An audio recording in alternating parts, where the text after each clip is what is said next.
Before the tournament, I looked at Group E and said Germany first, Ecuador second, Côte d'Ivoire third, Curaçao fourth. And honestly, that felt logical. Germany had the best squad, Ecuador had the defensive structure, Côte d'Ivoire had the speed and chaos. Curaçao had the beautiful story, but also the nightmare draw. Well, after Matchday 1, Group E has already changed. Germany did not just beat Curaçao, they won 7-1. 7 again. Somewhere, Brazil fans felt a cold breeze and did not know why. But the bigger story is not even Germany. The bigger story is Ecuador. Because Ecuador were supposed to be the safe second place pick. The solid team, the defensive machine, the team that does not lose stupid games. And then Côte d'Ivoire beat them in the 90th minute. So today I am going to do three things. First, I'm going to audit my original prediction. Then I'm going to admit where I was right and where I was wrong. And finally, I'm going to predict the rest of Group E again based on what these teams actually showed on the pitch. Let's start with Germany versus Curaçao. My original prediction was Germany 3, Curaçao 0. The actual result was Germany 7, Curaçao 1. So yes, I got the winner right, but I was way too polite. I predicted a professional German win. What actually happened was a football demolition. Germany scored early, Germany kept creating, Germany kept attacking, Germany kept punishing mistakes. And Curaçao basically spent the evening discovering that World Cup football is slightly different from a motivational documentary. This was brutal. Wirtz connected the play. Musiala scored. Havertz scored twice. Germany had runners everywhere. And once Curaçao's defensive structure cracked, it did not just crack, it opened like a cheap suitcase at the airport. But let's not completely roast Curaçao without context. They are the smallest nation ever to reach the World Cup. This is their first tournament. Their story is incredible, and their goal was genuinely historic. Comenencia scoring against Germany is a moment their fans will remember forever. So emotionally, Curaçao won something, but tactically, no. Germany exposed the gap. The problem for Curaçao is that they could not protect the middle well enough. They could not stop the runners, they could not handle Germany's movement between the lines, and they could not survive long periods of pressure. Against Germany, that became a massacre. Now for Germany, this was the perfect start, but we have to be careful. Beating Curaçao 7-1 does not automatically mean Germany are back to being terrifying. It means Germany did what Germany should do against the weakest team in the group. That is good, but it is not the final exam. The real test is next. Because Côte d'Ivoire are not Curaçao. Côte d'Ivoire have pace, power, transitions, confidence, and actual World Cup level athleticism. So yes, Germany looked strong.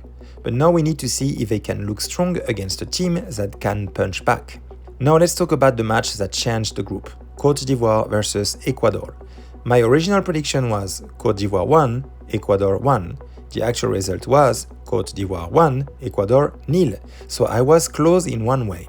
I knew this match was dangerous. I said this was the key match for second place. I said Côte d'Ivoire could hurt Ecuador. That was correct, but I still gave Ecuador too much trust. I believed their defensive structure would be enough to survive. It was not. And this is the problem. Ecuador are very organized. They are difficult to break down. They have Caicedo, they have Hincapié, they have Pacho, they have Estupinian, they have a serious defensive base. But football is not only about not conceding for 89 minutes. You have to finish the job, you have to score, you have to punish your strong moments. And Ecuador did not do that. They hit the woodwork. They had chances, they had moments, but they did not score. And when a team keeps wasting chances, football usually sends someone to punish them. In this case, that someone was Amad Diallo. 19th minute, Côte d'Ivoire score, Ecuador lose, and suddenly the safe second place team is sitting on 0 points. That is a disaster. Not because Ecuador are bad, they are not bad, but because this group does not give you many chances. You lose to Côte d'Ivoire, and now you probably need to beat Curaçao and get something against Germany. That is not a comfortable pass, that is a panic pass with a spreadsheet. Côte d'Ivoire, on the other hand, showed something important. They are not just a physical team. They are not just vibes, pace, and orange shirts running around. They showed resilience, they showed belief, they showed bench impact, and they showed that if the match stays alive, they can punish you late. That matters in tournament football. Before match day 1, I saw Côte d'Ivoire as the dangerous third place team. Now, they are absolutely fighting for second, maybe even favored for second. After match day 1, the table is Germany 3 points, Côte d'Ivoire 3 points, Ecuador 0 points, Curaçao 0 points. But goal difference matters.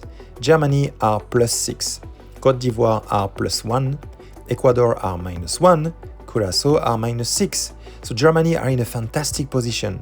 Côte d'Ivoire are in a strong position. Ecuador are already under pressure. And Curaçao are basically climbing a mountain while Germany just threw snowballs at them for 90 minutes. The big change is simple. Before the tournament, I thought Ecuador were in control of second place. Now Ecuador no longer control anything. They have to chase. They have to beat Curaçao, they may need goal difference, and then they may need a result against Germany. That is a brutal change after one match. The old question was, can Côte d'Ivoire catch Ecuador? The new question is, can Ecuador recover before Côte d'Ivoire take their place? The next match is Germany versus Côte d'Ivoire, and now this is a massive game. Not just for first place, for the entire shape of the group. Germany come in after a 7-1 win, confidence high, goal difference massive, attack firing. Everything looks beautiful, but that can be dangerous because a 7-1 win can make a team feel like everything is easy, and against Côte d'Ivoire, nothing will be easy. Côte d'Ivoire have speed, they have physicality, they have wide threats, they had Amad Diallo, they have Kessié, they have players who can run into the spaces Germany leave behind. And that is the key tactical issue. Germany's attacking structure is aggressive, fullbacks high, midfielders between the lines, creative players moving everywhere. That is beautiful when you have the ball, but when you lose it, that is where Côte d'Ivoire can hurt you. Germany cannot treat this like Curaçao. If they do, they will get punched in transition. Côte d'Ivoire will not need 10 chances. They need 2 or 3 good transitions, 1 wide run, 1 bad German rest defense, 1 missed counter press, and suddenly Germany are in a real match. But here is why I still pick Germany. They have too many attacking tools. Wirtz and Musiala can break pressure. Havertz gives them movement and finishing. Kimmich gives them control. Germany can attack through the middle, through wide areas, and from second balls. And if Côte d'Ivoire defend too deep, Germany can actually pin them back. The difference is that I no longer see this as a comfortable 2-0. Côte d'Ivoire can score. They can make Germany uncomfortable. They can make the German defense defend facing its own goal, which is exactly what Germany do not want. My prediction, Germany win. Most likely scores, Germany 2, Côte d'Ivoire 1, or Germany 2, Côte d'Ivoire 2. I am choosing Germany 2-1. But if Côte d'Ivoire get the first goal, this match can become chaos very quickly. Now the pressure match, Ecuador versus Curaçao. And for Ecuador, this is simple. Win. No excuses. No, we played well. No, we created chances. No, the ball did not go in. No, win the match. Because if Ecuador do not beat Curaçao, their tournament is basically burning. And this is where Ecuador have to be careful. They cannot look at Germany's 7-1 and think, we will do the same. No, you will not. You are not Germany. Your attack is not Germany's attack. Your chance creation is not Germany's chance creation. And your finishing against Côte d'Ivoire was not exactly a YouTube compilation. So Ecuador need to be professional, not arrogant. Curaçao will be damaged after the 7-1, but they will also be emotional. They scored their first World Cup goal. They still have pride. They still have players who want to prove they belong. And they know Ecuador are under pressure. So Curaçao's plan will be simple. Defend compact, survive early, counter-attack, make Ecuador frustrated. And if Ecuador start forcing things, the match can become stupid. Ecuador must avoid stupid, they need control. Caicedo has to dominate midfield. Hincapié and Pacho have to protect transitions. Estopinian has to give width, and the attackers need to finally finish. Because this is the problem with Ecuador. They are stable, they are disciplined, they are difficult to beat, but sometimes they attack like they are trying to solve a puzzle instead of score a goal. Against Curaçao that cannot happen. You do not need a dissertation, you need goals. My prediction, Ecuador win. Most likely scores, Ecuador 2, Curaçao 0. Or Ecuador 3, Curaçao 0. I am choosing Ecuador 2-0 because I trust Ecuador's control, but I do not trust them enough to predict a massacre. So with these predictions, Germany beat Côte d'Ivoire, Ecuador beat Curaçao, the table after match day 2 becomes Germany 6 points, Côte d'Ivoire 3 points, Ecuador 3 points, Curaçao 0 points. But the goal difference race becomes huge. Germany are basically through. Côte d'Ivoire and Ecuador are fighting for second, and Curaçao are almost eliminated. But here's the key. Even if Côte d'Ivoire lose to Germany, they still have Curaçao. Ecuador still have Germany. That schedule favors Côte d'Ivoire. That is why Ecuador's loss in the opener was so damaging. They did not just lose 3 points, they lost control of the schedule. Final match day. Curaçao versus Côte d'Ivoire. For Côte d'Ivoire, this is the match they have to win. If they beat Curaçao, they probably finish on 6 points. 6 points almost certainly means direct qualification. And after beating Ecuador, they will know this is their chance to make history. But Curaçao will fight. This is probably their best chance to take a point. Not because Côte d'Ivoire are weak, but because the emotional context is different. Curaçao will not have to face Germany's technical hurricane again. They will face a team that may be under pressure to qualify. And pressure can make favorites nervous. If Côte d'Ivoire starts slowly, Curaçao can believe. If the game stays 0-0 too long, the Ivorian players can become impatient. And if Curaçao find one counterattack, one set piece, one mistake, the match can become uncomfortable. But physically and athletically, this is still a horrible matchup for Curaçao. Côte d'Ivoire have speed, power, duels, wide attacks, bench impact, and now confidence. They can stretch Curaçao in ways that Ecuador may not. They can attack spaces more violently. They can make the game feel less like a chess match and more like a track race.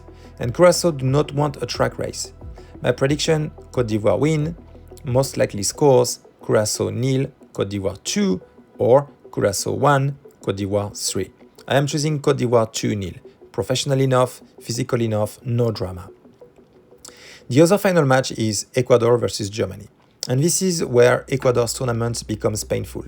Because if the table develops like this, Ecuador may need something against Germany. Maybe a draw, maybe even a win, depending on goal difference and Côte d'Ivoire's result. That is not where they wanted to be. They wanted to face Germany with 4 points already, calm, compact, ready to frustrate. Instead, after losing to Côte d'Ivoire, they may face Germany needing a result. And needing a result against Germany is a horrible situation. Because Ecuador's best football is controlled, disciplined, compact, low risk. But if they need to chase, they have to open up. And if they open up, Germany can kill them. Germany will probably already be qualified, so maybe they rotate, maybe they manage energy, maybe they do not go full machine mode. But even rotated Germany have serious quality. And they may still want to win the group. Germany do not want to go into the knockouts with a weak final performance. So Ecuador have a problem. If they sit deep and draw, maybe that is not enough.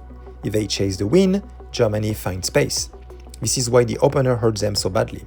For Ecuador, to get something here, they need a very specific match. Low tempo, few chances, Caicedo controlling the midfield, Hincapié and Pacho winning duels, Valencia taking one chance, Germany getting frustrated. That can happen.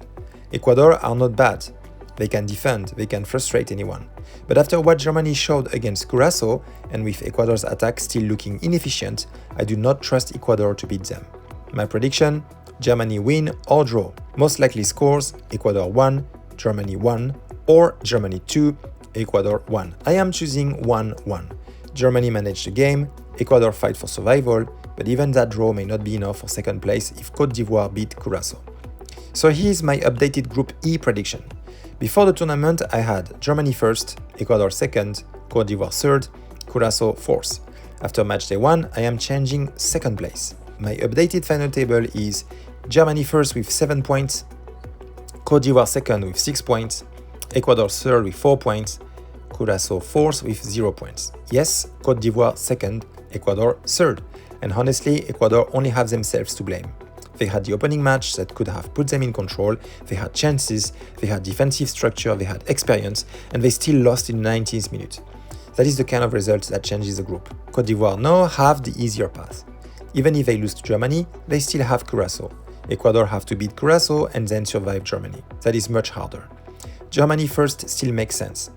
They have the quality, they have the goal difference, they have the confidence, but I still want to see them against a real transition threat before declaring them fully back. Destroying Curaçao is good. Destroying Curaçao does not automatically erase the last 2 World Cup disasters. Curaçao probably finished 4th, but their story still matters. They scored, they made history, they are not a joke. But this group is simply too harsh. Germany's technique, Côte d'Ivoire athleticism, Ecuador's structure, that is a brutal first World Cup menu. So in my first prediction, I was right about one thing. Germany were the safest pick to win the group, but that still looks true. But I was wrong about the second place race. I trusted Ecuador's structure too much. I did not give enough credit to Côte d'Ivoire's ability to win a tight game. And I definitely did not predict Germany turning Curaçao into a 7-1 headline. The big story of Group E is no longer can Côte d'Ivoire catch Ecuador. The big story is can Ecuador recover after Côte d'Ivoire stole their spot? Because right now, Côte d'Ivoire are the team with momentum. Germany are the team in control. Ecuador are the team chasing. And Curaçao are the team trying to survive the experience. So my updated prediction is Germany first, Côte d'Ivoire second, Ecuador third, Curaçao fourth. Now tell me in the comments, did Côte d'Ivoire just steal direct qualification, or can Ecuador still fight their way back?